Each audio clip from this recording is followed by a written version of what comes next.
2130 Hercules is past the point of no return. The point at which there's not enough fuel to safely turn back, no matter what the weather is on the ice. It's loud back here, the moan of 4 massive props, relentless. I'm dressed, like all of us who've been approved to make this journey, in the same regulation gear as required by the National Science Foundation for all flights and means of conveyance on the ice. Thick, goose-down parka, known by one and all as Big Red, heavy waterproof overalls, inflatable bunny boots, gloves, long underwear, cap. I am talking layers.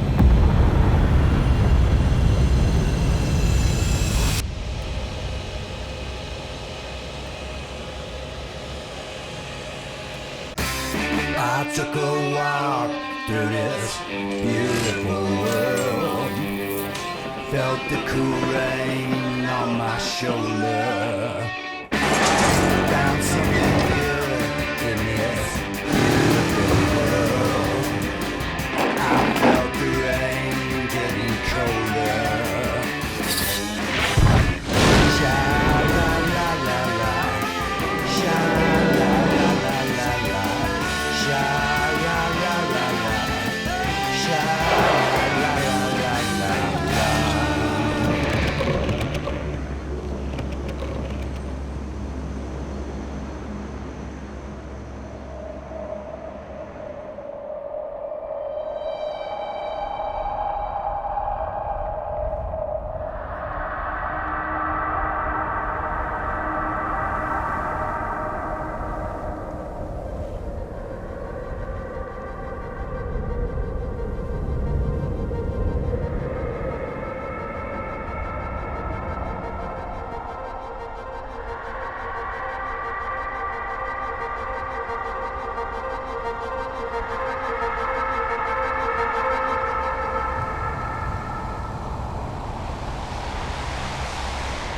The runway is frozen sea ice, 10 feet thick.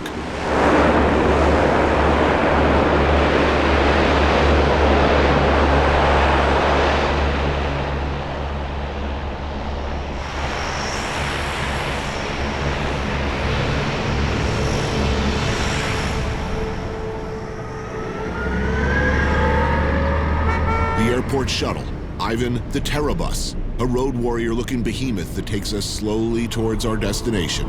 We're driving Ivan, 40 feet long, 67,000 pounds, 23 years old, made out of some good Canadian steel. Sometimes the heat actually works. This year it does.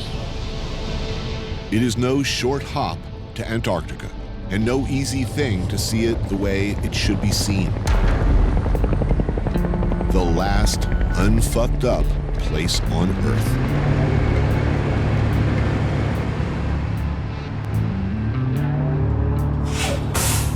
There we are. Try to get plenty of rest and enjoy the Antarctic. McMurdo Station, the largest U.S. base on the continent. The hub, supply, and support center for everything we do here in Antarctica. The pursuit of pure science. It ain't pretty. It looks like a mining camp. But look closely and you notice things, like the total absence of litter. Not a single cigarette butt. It's one of the most carefully regulated communities on the planet. And it is a community, a tightly knit, highly organized, very odd subculture of just under 1,000 people in summer and 150 in winter, all working towards the same thing in this most remote, barren, yet stunningly beautiful continent. Work is seasonal in McMurdo, and it's the type of place that demands a very special kind of individual. Everyone is interdependent and comes to realize that very quickly.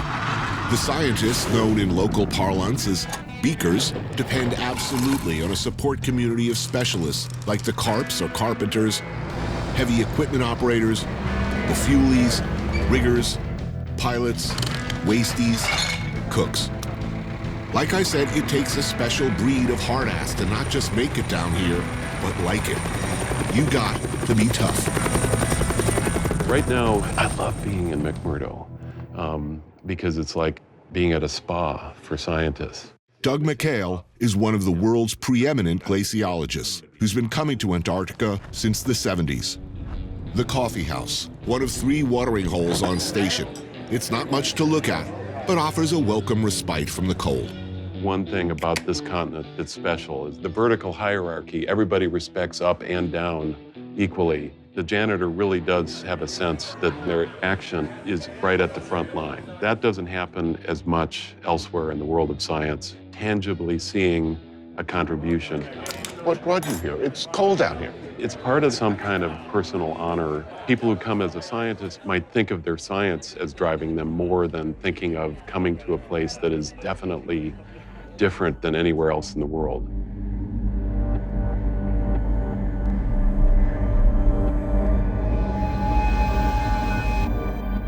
Despite its seemingly endless whiteness, what you see is a desert, technically. The highest and driest on the planet. A frozen desert, holding 61% of the entire world's fresh water. It looks like nothing lives. You won't see a single plant, a single leaf, and certainly not a puppy. Even the sun this time of year never sets. It moves in lazy circles around the sky. But shit is indeed moving. Beneath your feet, all around you, just very slowly. An ice shelf is a kind of glacier that flows off the land, but it begins to float in the ocean. It's fresh water. It's freshwater ice, and the ice itself varies from the snow like today, Right. and down at the bottom, ice that might have fallen as snow 35,000 years ago. It's the part of the Antarctic ice sheet we call the buttress because it fringes the entire continent. It might take 50,000 years for the ice at South Pole to get into the Ross Sea and bust off as an iceberg. No. But it would take only 20,000 years or even 10,000 years if the ice shelf wasn't there. This is the biggest pile of free ice in the solar system. McMurdo is at the tip of Ross Island, surrounded by miles of frozen sea. There are a lot of different types of ice down here. Glaciology started about 50 years ago. Our entire science is driven by the fact that we're still trying to figure out what Antarctica is doing in terms of sea level, how the ice sheet is expanding or contracting, how it's flowing, whether it melts in some places, how it busts off icebergs that float away in the ocean. And we're trying to come up with some kind of a solid, reliable statement about what cities like San Francisco and New York and Shanghai have to plan for.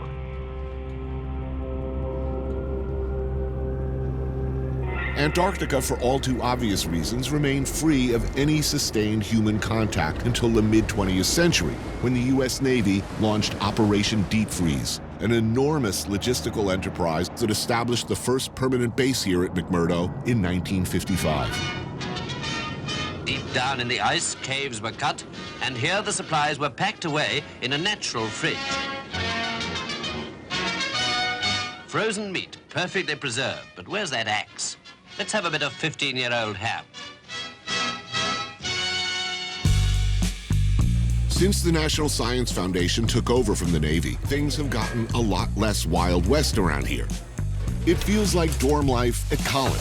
Bathrooms are communal, everybody rotates housekeeping duties, and everybody shuffles off at designated hours to the galley, where the cooks do the very best they can, given the infrequent delivery of what are called with longing tones around here, freshies, or anything not frozen, canned, or prepared. Little connectivity I have with the outside world, I owe entirely to you. You've been helping me enormously. Joni works IT and has been coming here for 9 seasons. But it's coming, right? I mean, sooner or later, they're going to put a satellite up there and everyone out here is going to Maybe. I mean, I think we're a long way away from having cell service down here and everybody having internet like at home. It's really the last place on Earth for cell service. Christy is a heavy equipment operator, coming for 19 seasons. I actually started off in 2 seasons in the galley, and then I ended up getting trained on the equipment. So you learned an entirely new profession so that you could stay here. Yeah. And Jules, another heavy equipment operator, who could most likely kick your ass, eat your lunch, then kick your ass again, has been coming for an astonishing 38 seasons. So what were you doing before? See, my mom worked for the company, and she wanted me to come. Because I didn't want to come. She was trying to get rid of you or what? Yeah, she wanted to come. When you first started coming, how many women were here? What was the ratio? My first 2 years were at South Pole. There were probably 90 civilians. I was the only female at South Pole. and there were probably 12 total in McMurdo and probably 1,100 men. Was the Navy still running the place back Yes, then? and I had a lot of respect because the United States Navy was the one that integrated this place. And originally down here it was kind of this thing like, shall we let women be here? Right. And then we had an admiral come down and he's like, dude, where's all the women? And oh, we don't have facilities for them. And he said, well, you goddamn better get facilities for them. When I first came down here, the company was all about, hey, this is special. There's not very many civilians. You know, it's wild and free, and it's a great place to be. Just looking out the windows, having seen what you see on a regular basis and experienced what you've experienced, is that an alienating experience? I really appreciate how simple life is and how little you need to get by. Like, you just pack a couple duffel bags and you come down. But then I find when I go home, sometimes I get caught up in the I want, I need.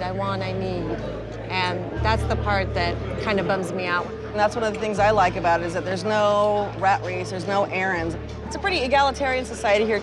NSF sitting down at tables with us, and the janitors and the fuelies are as important as the people who run the station. Nothing gets done without power, and there's no power without fuel. There's no fuel without roads. There's no roads without heavy equipment. So it just kind of goes from there, and I kind of appreciate what everybody else's role is. Hey, this is a place where things are more powerful that don't involve money. You make lifelong friendships. The beauty of this place is astounding. It's such a unique experience. There's something magical about being here, a shared experience. You know, a lot of people get really hooked on this place, and it's inexpressible, I guess, as to what it is.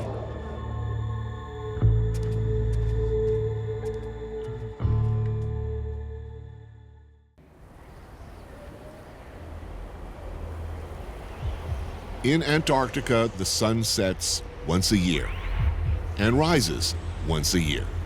Some twilight in late March, then 5 months of darkness and extreme cold and weather conditions lasting until September. 6 months of daylight, the Antarctic summer season, where we are now. Constant sunlight, reflecting off the ice, and it can and does fry the brain.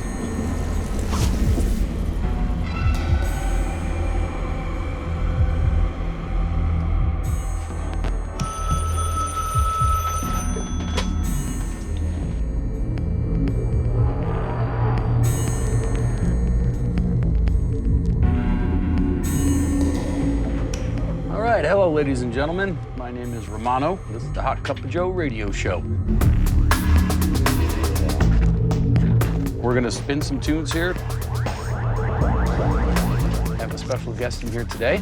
Here to visit us at the McMurdo Station, Antarctica, Mr. Tony Bourdain.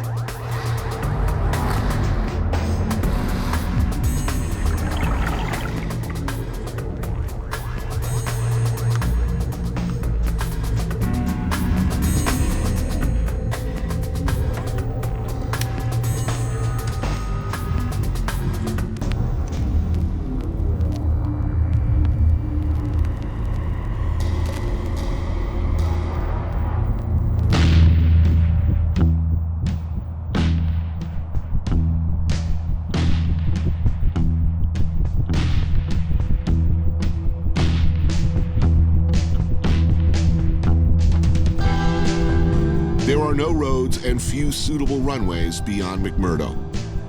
For short hops, the main mode of transportation is helicopter. Ryan Skorecki gets a lot of flying time shuttling scientists to and from remote field camps. So that's Mount Lister. It's probably 60 or 70 miles away, and that's over 14,000 feet high. Looks close. Yeah. Look at that massive snow bridge right there, huh?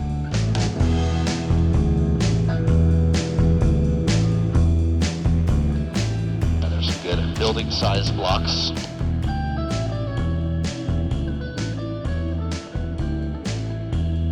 How deep are those crevasses? They'd swallow buildings. It's very impressive. So that's what you don't want to hit with your snowmobile. Right. People climb around in those things? The mountaineers don't have drills to practice extricating somebody.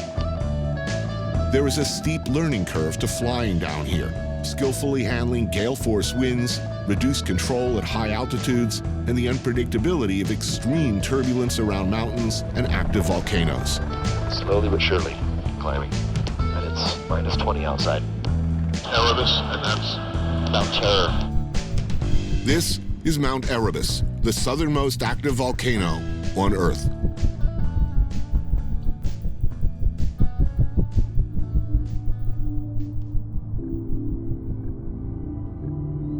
Antarctica was a great mystery for most of human history.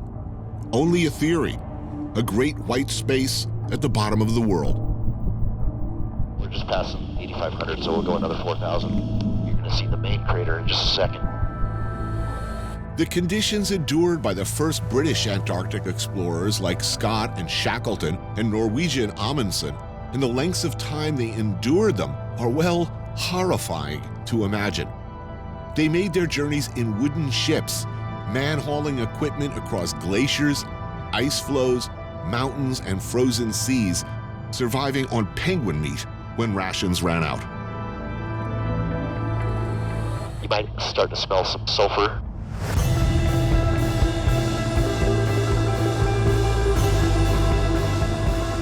Yeah, I smell that sulfur. What's our altitude now? 13.2. Cool.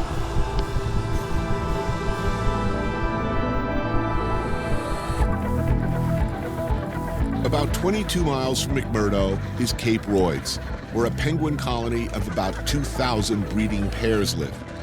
Marine ecologist Dr. David Ainley has been studying this colony for 20 years. So you're tagging the young ones? Right. Do you follow them through their entire life? I mean, essentially. Yeah. This year we've got a bunch of individuals that are 20 years old. Why penguins? What brought you to penguins initially?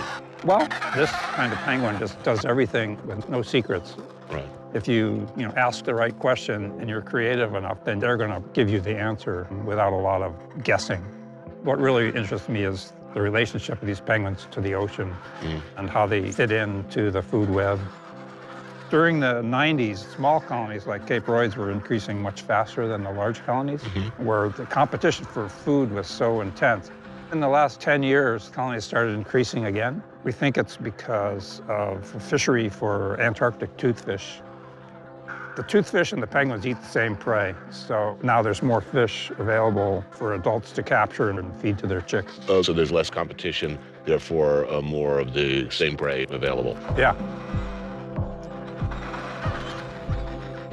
I don't see a lot of them going in the water, but they're looking for some indicator that there's fish down there. They're afraid to cross the ice crack because leopard seals might be in them. They're very hesitant, so then finally they make the plunge. I mean, they're very agile. They don't look at first blush, they appear clumsy, but watching them, they got a lot of moves. Yeah, they're very, very agile. Increasingly, people want to see penguins. They are much loved by, children everywhere. A lot of people would like to come to Antarctica as tourists and look at penguins up close in their natural environment without impacting them in a negative way. Is that a good thing? And the thing about Antarctica is that most scientists just kind of keep their nose to the grindstone. So the only advocacy for Antarctica has to come from the public. It's very valuable to have these tours because then people have an ownership. They've been there and they see it. What keeps you coming back? I mean, other than the work. I wanted to come to Antarctica because I heard it was a very severe place and, nature was the king, daunting. Having that chance to be humbled by something greater than you is, I think, an important part of being here.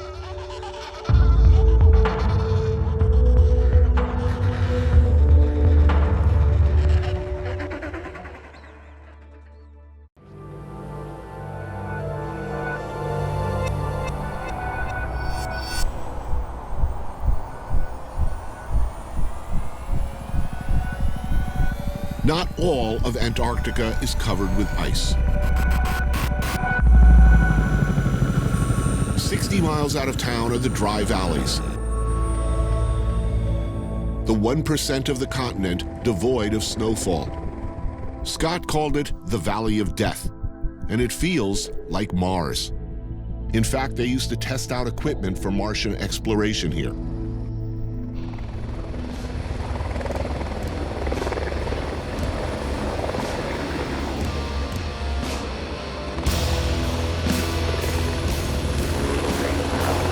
desolate but beautiful. The Canada Glacier, a wall of ice, right there where it seems to have stopped short, pulled back, scraping up a beach on a frozen lake. Here is one of the NSF's oldest and more legendary field camps, Lake Hoare. Everything comes in by helicopter. The base here supports a small team of scientists and staff working on a variety of long-term projects. It is, however, most legendary for this woman, Ray Spain, the camp's manager, who's been coming to Lake Hoare for 19 seasons. Said to be the best cook on the continent. This in an environment where so-called freshies, the rare fresh vegetable, is spoken of in hushed tones of near fetishistic appreciation. Staying over at Lake Hoare is a rare privilege, enjoyed by few, like Dr. Michael Gusev, a hydroecologist, and Dr. Byron Adams, a biologist. So what are you looking at here? Everything that lives here lives in the soil. We study the soil organisms, mostly the animals that live here, but also the microbes that those animals feed off of. Right. This is just a marker to tell us to stay on this trail. Okay. These soils are so sensitive that if we walk off the trail or whatever, we can completely jack up the soil organisms that live below there. Oh, like that guy? Yeah, like that dude. He's totally, he's gonna get wiped out. When scientists came and first started studying, they thought that these soils were sterile, but we dispelled that myth. When the glaciers melt and the streams flow, that's where you find life. So why does this area look like this? Where's the ice? How come the ground is sort of soft and spongy? The polar plateau, where most of the ice accumulates, starts to spread out towards the edges of the continent, but the transantarctic mountains form a barrier. So the ice sheet hits the mountains and it can't get through. The other thing is that there are these really gnarly winds that come off of the drop down on the plateau and then rush towards the edges of the continent, gushing through these valleys. So it's a fluky microclimate here. We call it the banana belt of Antarctica. It's warm, we're coastal.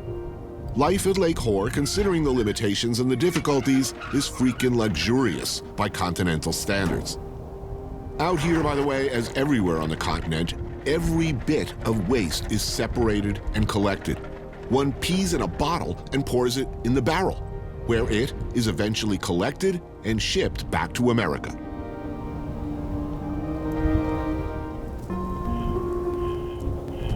Life here most definitely has its advantages.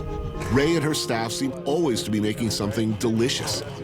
Homemade bread, scones, muffins appear throughout the day. Tonight it's barbecue pork tenderloin. Oh, that looks good. Pork tenderloin? Damn. Grilled mahi sticks and shrimp marinated in chili sauce. Homemade sourdough bread, a roasted beet salad. Gosh, look at the salad. It's so purple and it has avocado in it. What cannot be fresh is nonetheless delicious. Edamame salad with dried cranberries and carrots. Roasted vegetables. One might find oneself enjoying a cocktail or two. This is an amazing spread. I know. What are you guys doing here? What are you looking for?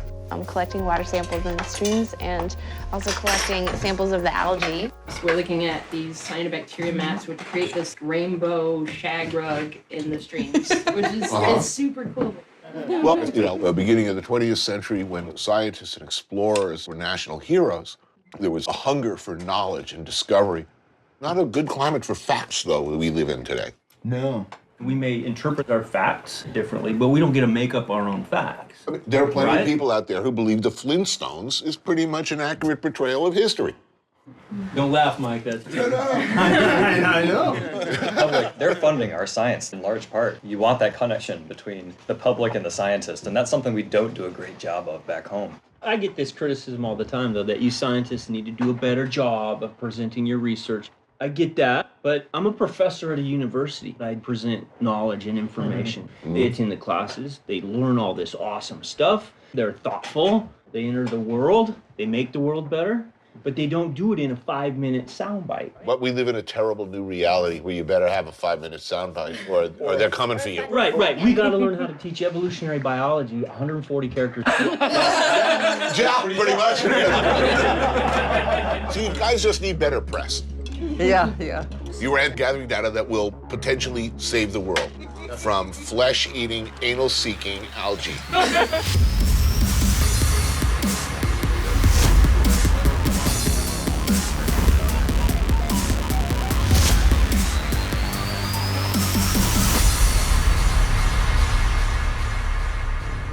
need a giant nematode to rampage through West Virginia or some shit like that. Everybody's gonna be extremely interested in what you're doing.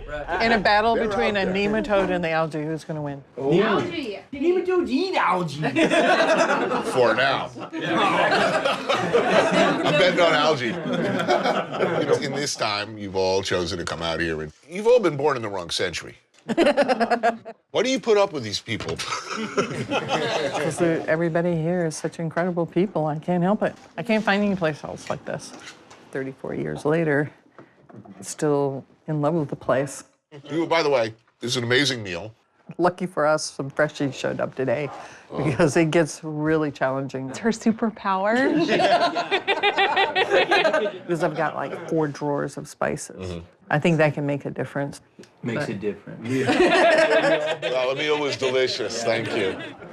This is sort of the last place on Earth where pure science seems to be celebrated at every level of society, where people are making great personal sacrifices in pursuit of knowledge. That sounds quaint where I come from.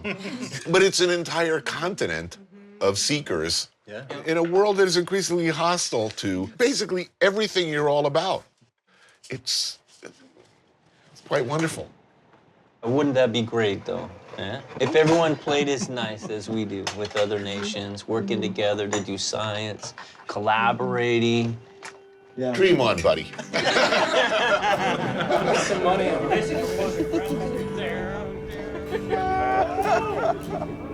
The meal is followed by a precarious trip across the frozen lake to the beach. Because what's Antarctica about if it ain't about a beach party?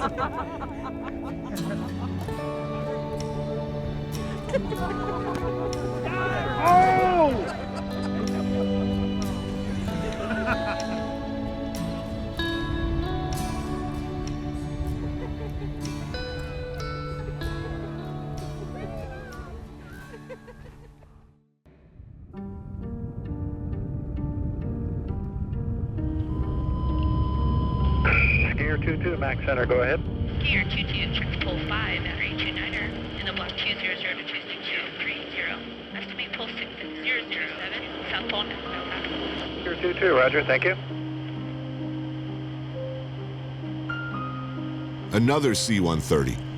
The big, gorgeous workhorse of the Antarctic gets you to the ass end of the planet, where it's north every direction you go, bottom of the world.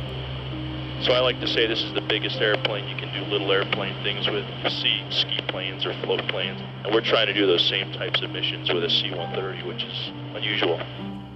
Everything that built the station actually came on one of these C-130s. They had to build it using trusses and pieces that could fit in the confines of an LC-130. It's a fun job, and supporting the scientists is fantastic. In just a few hours, we cross the Ross Ice Shelf, fly up the Beardmore Glacier into the heart of Antarctica, the polar plateau. How many miles from McMurdo to the pole around? 735 miles. And Scott walked that? What was going through his mind? Yeah. They'd love to suffer. The first explorers who got here or came close raced across the continent, striving to be the first. Amundsen made it before anyone in 1911. Beating Scott by only 34 days. Amundsen wisely used huskies to pull his sleds across the ice.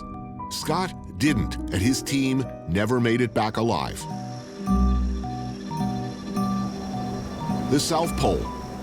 What you might not know or be prepared for is the South Pole is high, like 9,000 feet above sea level. And it's cold, real cold, but you knew that. You feel the altitude. Today, the base at South Pole has the feel of a space station, a warm, comfortable bubble in the middle of, well, the Great Void.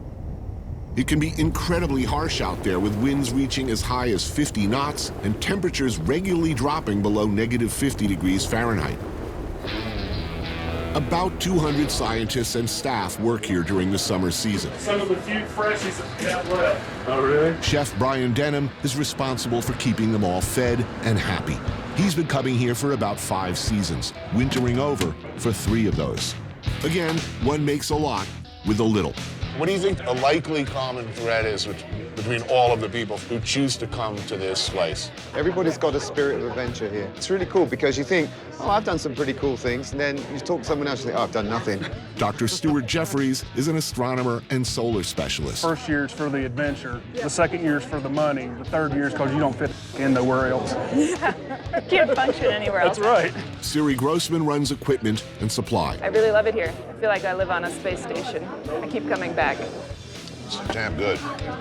I like, after a hard day, dragging blocks of ice is exactly what you need. People that work outside, I mean, they'll burn 5,000 to 6,000 calories a day. Generally speaking, people can work between 1 and 4 hours at a time before they need to Come in and get warmed up. Yeah. We eat pretty good down here considering where we are. So we got a 5-week menu cycle. Every Friday for 4 weeks is New York strips. On the 5th week, we do filet mignon and crab legs. We don't really do fancy food. We just do basic food well. Filet mignon with crab legs? Yeah, that's every 5 weeks. Right.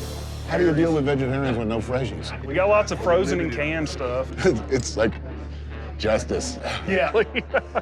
Who determines the playlist? It's usually whoever shift is going on at the time. I think there was a complaint one day about the music. Then they picked this really awful song the next day and they played it over and over It was and over. Afternoon Delight. We just put it on loop. We started listening to German talk radio, too. German talk radio? Yeah. So what do you do here? We're looking at the inside of the sun, doing a seismic probing. No one's looking for frozen Nazi cyborgs? I think they get those in the top few layers. They're around here somewhere, I'm sure of it.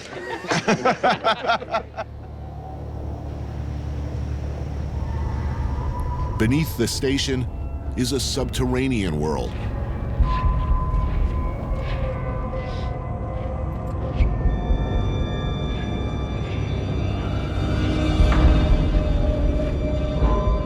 "2,000 feet of tunnels, 30 feet down. Carved into the walls, impromptu shrines, depicting personal messages, remembrances left behind by long-gone workers. A frozen, constantly moving and shifting network of passageways. The walls come in, the ceiling comes down, the floor comes up. Requiring constant maintenance. What's supporting this roof? Compaction of the snow. Scott Smith runs the crews, keeping these tunnels clear and pipes flowing. We're in the process now of taking the chainsaw depth off the walls and the ceiling to make them into a more usable entry. A lot of work. Pretty amazing feat of engineering here. The lowest recorded temperature at the South Pole is 117 degrees below zero. We're roughly minus 59 right now. Minus 59? It's Fahrenheit. Wow. Well, it feels like minus 20. Ish. I can tell you it scorches the lungs and creeps through your heavy outerwear. 200 feet below the ground. We've melted a giant, enormous lake down to about 2 million gallons. It takes about 20 inches of snow to make an inch of water. Pump that fresh water supply up to the station. It gets treated at the power plant. Yeah. The rest comes back down, recirculated. It's hot, which then melts more ice. Right. This giant hole in the ground contains our sewage for future removal. Water on top, sewer on the bottom.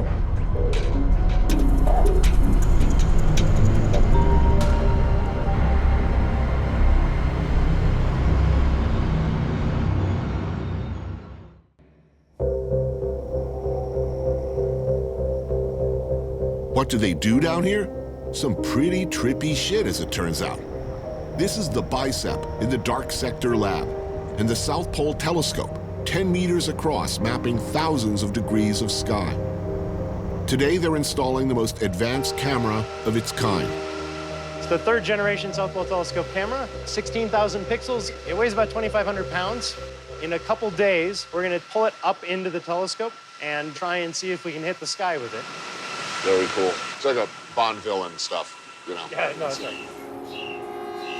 Astrophysicists like Dan Marone will be looking through those telescopes at, get this, Sagittarius A, the freaking black hole at the center of the Milky Way. We think we know what black holes look like, but no one's ever actually looked at one. And if you can build a telescope the size of the entire Earth, you can actually see with enough resolution to watch things swirling around, disappearing into the black hole. We're basically taking every sublunar telescope in the world to synthesize one telescope that's 11,000 kilometers across, basically the size of the entire Earth. Really? So that we can take a picture of the black hole at the center of our galaxy. Wow. South Pole, particularly useful because? There's no other site like this. The atmosphere is extremely stable, it's extremely clear. There's no water in it. Water absorbs the microwaves we're looking at. So you can just map the sky day and night for 6 months a year without stopping. And it gives you the best maps we can make short of going to space.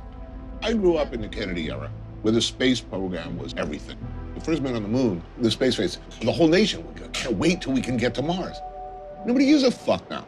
I mean, have you seen that change? Because I felt it change. Yeah, it's true that there is an increased skepticism of objective reality these days, but this science stands on thousands of years of human accrued understanding. Who's interested? Like, who's most likely to benefit?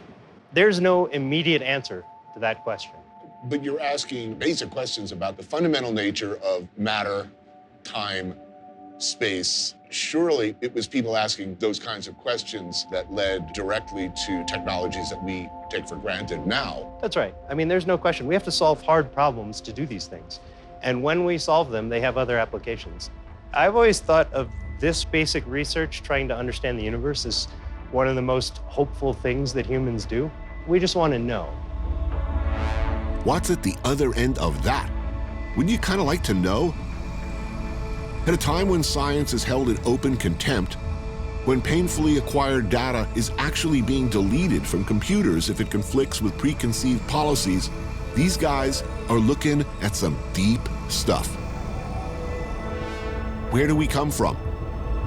How does it all work? How far can we go? What are we as sentient humans capable of? And what's on the other side?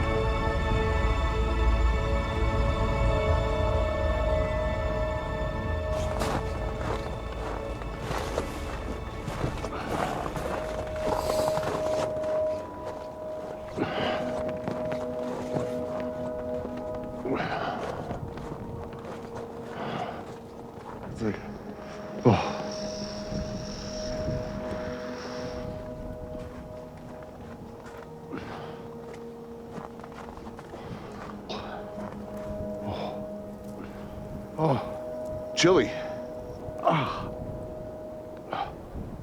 My face hurts. Oh. It really is the ass end of the world.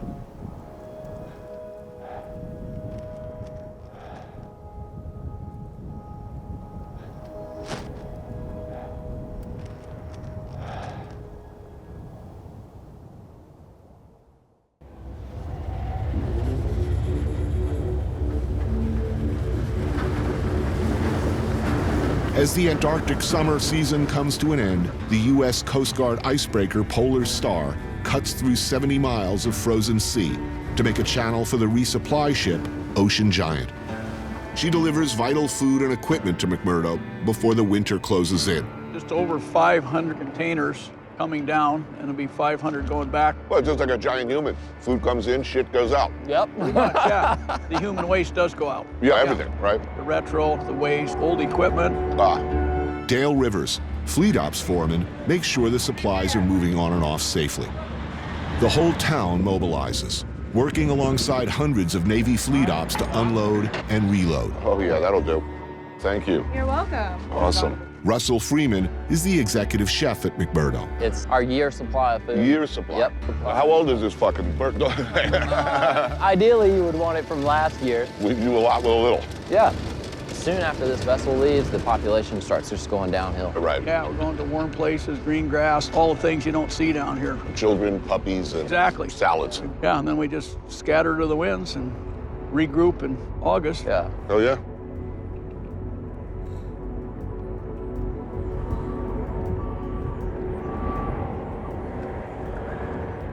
At the end of the Antarctic summer season, there is, however, a vibrant party culture. And where people work hard, they deserve to party hard. Responsibly, of course. You got it! You got it! But they do go hard here. And whether it's the fuelies, or the wasties, or the riggers who throw the best parties, and there is much competition in this department, one can, it turns out, have a very good time at the end of the world.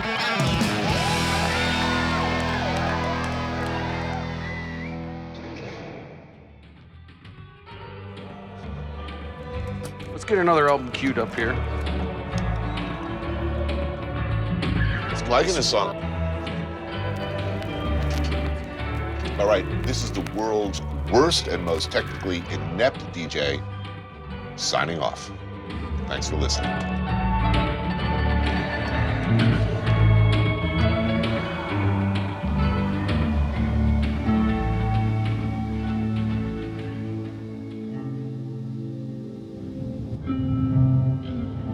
Antarctica never gets old.